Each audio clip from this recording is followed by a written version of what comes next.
In this particular section, I want to share with you something very profound, something very, very critical. And it's something important that the Holy Spirit really opened my eyes to in terms of having prophetic dreams and prophetic visions, and of course, being able to remember them. Now, the Bible says in Isaiah chapter 26, verse 2, follow me carefully here because this is important in this particular process. Isaiah chapter 26, verse 2. Open the gates to all who are righteous. Allow the faithful to enter. Open the gates to all who are righteous and allow the faithful to enter. Now, gates are critical in the things of the Spirit. And we begin to see from this scripture that gates are only open to those who are righteous and faithful. If you are not living a lifestyle of righteousness and a faithful lifestyle, it will be difficult for you to access things from the spirit realm. You will not be, angels, the Holy Spirit, the custodians of the things of the Spirit. They will not open the gates into that realm for you because that realm is a holy realm. It's a realm for holy things. So the Bible says in that Isaiah chapter 26, verse 2, that open the gates to all who are righteous. Open the gates of the spirit realm to all those who are righteous and allow the faithful to enter. It will be challenging for you to receive prophetic dreams if you live in sin. Prophetic dreams are holy realities from a holy God.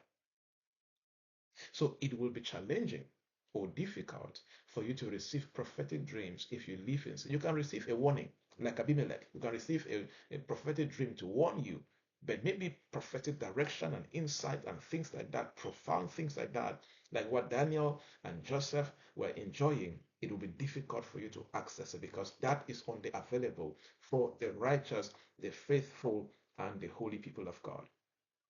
Right? So it will be difficult for you to receive prophetic dreams if you live in sin. You have a heart of bitterness, a heart of unforgiveness, or negative thought patterns. It says, open the gates. In scriptures, gates could refer to access and entry. Gates were places where people enter to worship God.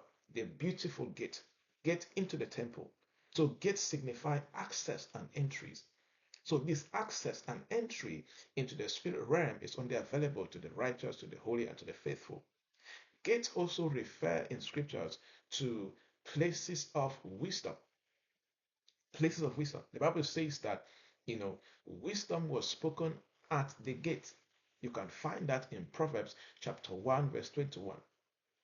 Wisdom was spoken at the gate. So for that gate to be open to you, for you to receive divine wisdom and divine strategies and divine blueprints, you need to be a righteous and a faithful person. And also in scriptures, gates were places of prophecy. In other words, prophets will proclaim God's message at the gates where everybody can hear. So they were the platforms for the proclamation of prophecies by prophets. You can find that in Jeremiah chapter 17, especially verse 19 and 20.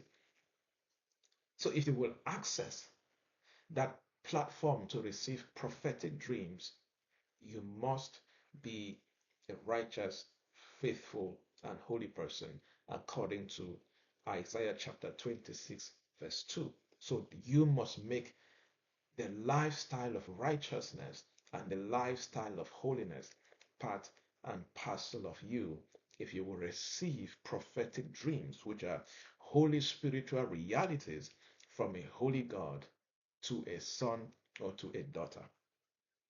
Maybe you're watching this right now.